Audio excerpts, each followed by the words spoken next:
Yan. Anong recipe ang ating gustong gagawin dito sa ating 3 piraso pero sobrang habang long beans natin? Gagawa tayo ng recipe na masarap gamit ang ating, ayan, naka-harvest tayo ng 3 piraso dito sa ating unang batch ng ating long beans na ito. So, meron pang sumusunod-sunod. Ayan. Ito malaki na rin.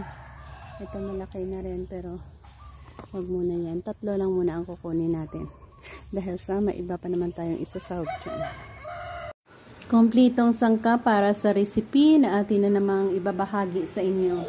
Meron tayong bangos, spinach, kulitis, kung tawagin dito sa amin. Onion, bell pepper, kamatis, at ang ating bagong harvest na, yan, 3 pirasong long beans. Yan ang ating ipinagmamalaki na bago nating na-harvest na long beans. Yan. Bagong harvest ang lutong. So, gagawa tayo ng masarap na recipe gamit ang ating bagong harvest na long beans na ito.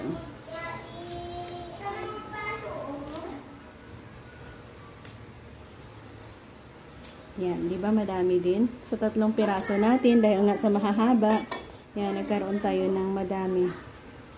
So, ganyan kadami ang ating na putol sa 3 piraso na yan.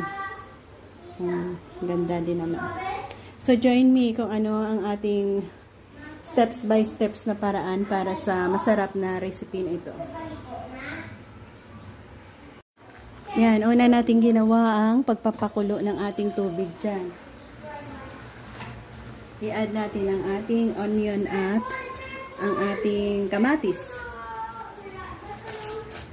Sinabawang bangus ang ating gagawin dito. Kamatis. At i-add na rin natin ang ating bangus na. Bilis lang naman. So, pakuluan natin dyan hanggang sa mag-okay. Check out. Yan, kumukulo na. Pwede na natin i-add ang ating spinach. Sarap na gulay para sa ating sinabawang bangus.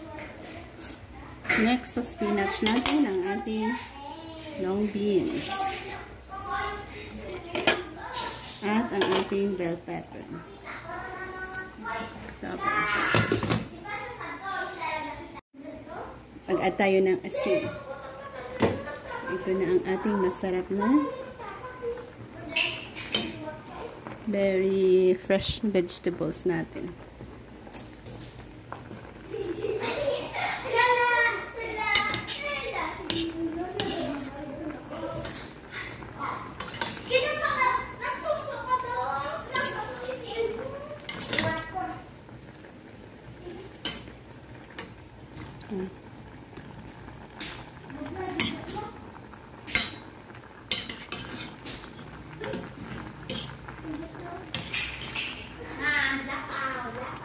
So, thank you guys for joining me sa ating recipe for today. Nagkaroon na naman tayo na